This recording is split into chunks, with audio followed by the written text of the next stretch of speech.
No todo videojuego nace de una idea creativa e inocente. Algunos, muy pocos, ocultan secretos. Secretos que nunca debieron salir de las sombras. Esta es la historia que jamás fue contada sobre Plantas vs Zombies. En el año 2006, PopCap Games estaba pasando por una etapa crítica. Las ventas de sus títulos estaban estancadas, y las oficinas de Seattle comenzaban a vaciarse. En un intento desesperado por no hundirse, George Fan, uno de los diseñadores principales, propuso un nuevo concepto de juego. Una defensa de torre, pero con plantas que combaten zombies. Al principio, la idea fue rechazada por los directivos.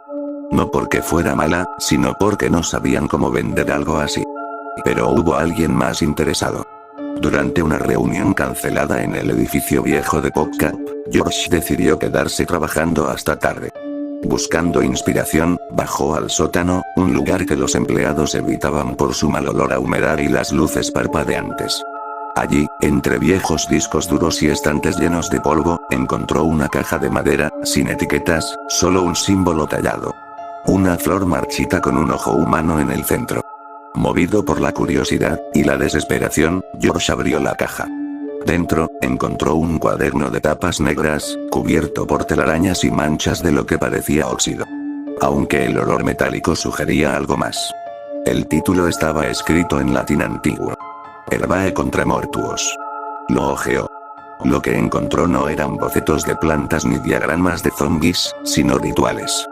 Páginas enteras describiendo sacrificios, instrucciones para invocar la defensa vegetal contra la muerte ambulante, con símbolos extraños y frases como: el alma alimenta la raíz. El cuerpo, la tierra. El sufrimiento, el crecimiento. Los dibujos eran grotescos. Cadáveres colgando de girasoles, enredaderas brotando de bocas abiertas, y zombies reales, no caricaturescos, con ojos vacíos y manos destrozadas.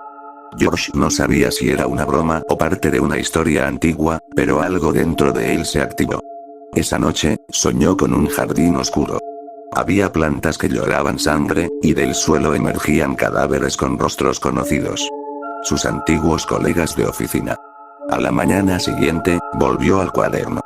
Sintió una necesidad casi enfermiza de plasmar eso en código, en sprites, en música. Trabajó días sin dormir. El primer prototipo estaba terminado en menos de una semana, y para sorpresa de todos, era adictivamente bueno. Las animaciones eran simples, pero algo en ellas perturbaba. Había un trasfondo que nadie lograba explicar. Una vez, uno de los diseñadores de audio juró haber oído susurros al invertir la melodía del nivel nocturno. Dijo que las voces repetían: no nos olvides. Regamos con sangre. Poco después, ese diseñador renunció sin dar explicaciones. Nunca más se supo de él. La popularidad del prototipo creció. Todos en PopCap hablaban del juego de las plantitas. Pero nadie sabía del cuaderno. Nadie más, excepto George. Y alguien más, que había comenzado a enviarle correos anónimos con fotos del jardín que había soñado. Fotos que él no había tomado. El proyecto se aceleró. PopCap lo aprobó. Pero lo que nadie imaginaba es que Plantas vs Zombies no fue creado. Fue invocado. Después de eso, el juego fue un éxito. En 2009, Plantas vs Zombies se lanzó oficialmente. La crítica lo aclamó como original, divertido y hasta adorable. Pero nadie sabía lo que había detrás de esos gráficos caricaturescos y canciones pegajosas. Nadie, excepto George Fan. Y tal vez, el cuaderno. Poco después del lanzamiento, cosas extrañas comenzaron a suceder dentro del equipo de desarrollo. Un programador fue hallado en el baño del edificio, temblando, murmurando algo sobre los girasoles que lo miraban dormir. Fue internado en un psiquiátrico. Una artista visual sufrió un accidente inexplicable al caer por las escaleras. Su cuerpo fue encontrado entre hojas secas, aunque el edificio no tenía plantas reales. La policía no supo explicarlo. Mientras tanto, George comenzaba a deteriorarse. Las ojeras se hacían permanentes. Su piel se tornaba pálida, marchita. Algunos empleados aseguraban que ya no parpadeaba. Su oficina siempre estaba cerrada, y cada vez que se abría la puerta, un fuerte olor a tierra mojada y carne podrida escapaba por las rendijas. Una noche, uno de los empleados más jóvenes, curioso por los rumores, decidió entrar en secreto a la oficina de George. Encontró la puerta entreabierta y las luces apagadas. Lo que vio dentro lo marcó para siempre. Había macetas por todos lados, con plantas que no correspondían a ninguna especie conocida. Algunas se movían lentamente, como respirando. Una, parecida a una nuez gigante, tenía marcas de dientes humanos y lo que parecía un ojo incrustado en su superficie. En el escritorio, el cuaderno negro seguía abierto. Pero no eran las mismas páginas. Habían más dibujos, más detallados, como si se escribieran solos. En la pantalla del computador, George estaba desarrollando una nueva función del juego. Un modo secreto que nunca se lanzó oficialmente. El joven vio unas líneas de código en rojo sangre, escritas en un lenguaje incomprensible. Uno de los archivos se llamaba Rotofolexe. En ese momento, George apareció detrás de él, con voz grave y quebrada. Ya es tarde. Las raíces ya están dentro de nosotros. El muchacho salió corriendo.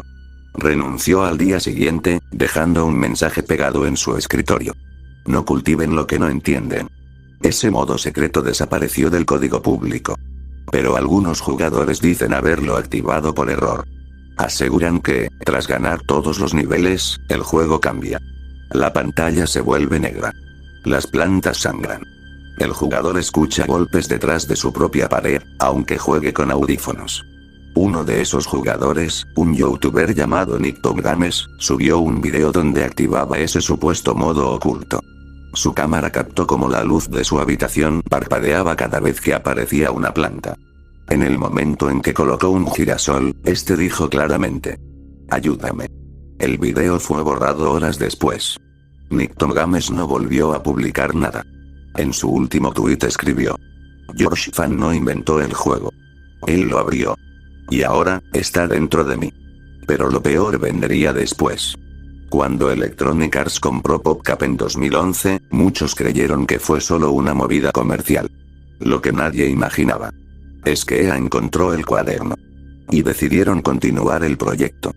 Después de eso, cuando Electronic Arts adquirió PopCap, lo hizo por una razón que nadie del público jamás conocería. Los ejecutivos no estaban interesados en simples juegos casuales. Lo que ellos querían era el cuaderno. George Fan desapareció semanas antes de la compra.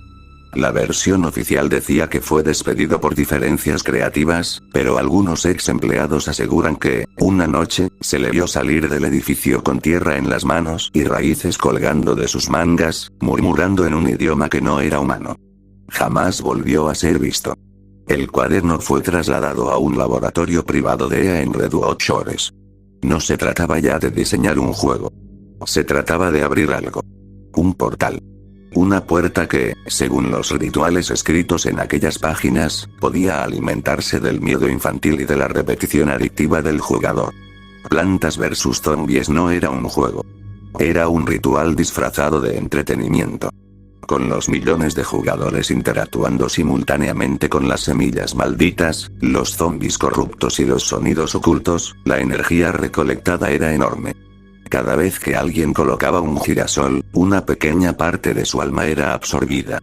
Cada vez que un zombie devoraba una planta, un grito quedaba sellado en el código del juego. Uno de los desarrolladores nuevos, curiosamente llamado Marcus, comenzó a notar fallos durante las pruebas de Plantas vs Zombies 2. Las plantas lloraban al colocarse. Las nueces aparecían con rostros humanos, deformes, como si hubiesen sido modeladas en base a cadáveres. Los zombies se movían de manera errática, como si sintieran dolor. En una compilación privada, Marcus activó por error el archivo Rotofolexe que, supuestamente, George había dejado antes de desaparecer. La pantalla se tornó negra. El juego no se cerró. Se tragó el sistema operativo. El ventilador del ordenador empezó a sonar como si algo dentro intentara escapar. Y entonces, algo salió de la pantalla. Marcus gritó. Los empleados que corrieron a ayudarlo lo encontraron inconsciente, con marcas en los brazos como si raíces hubieran brotado de su piel. El monitor mostraba un texto en letras rojas. La última semilla ha germinado. Ya no somos código. Somos carne. Desde entonces, jugadores de distintas partes del mundo comenzaron a reportar experiencias similares. Pantallas que se congelaban con gritos de fondo. Archivos que aparecían solos con nombres como Sediulaterexe.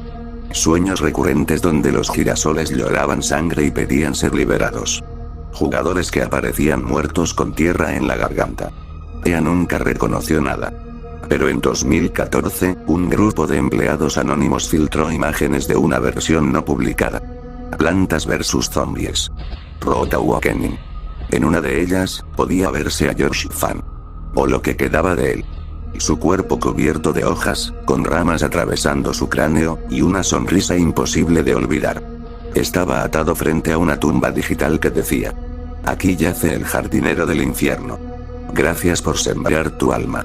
Esa versión fue retirada en menos de 12 horas. Los archivos fueron eliminados. Pero Internet no olvida. Algunas copias sobreviven, pero quienes las ejecutan no suelen durar mucho. Se dice que el cuaderno aún existe.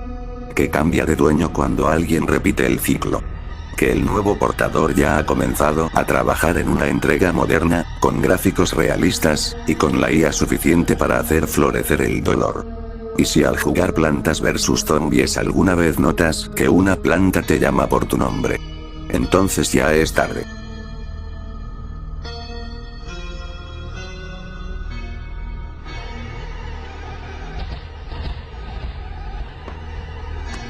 ¡Toma! No te doy otra nomás porque presta para que te salga.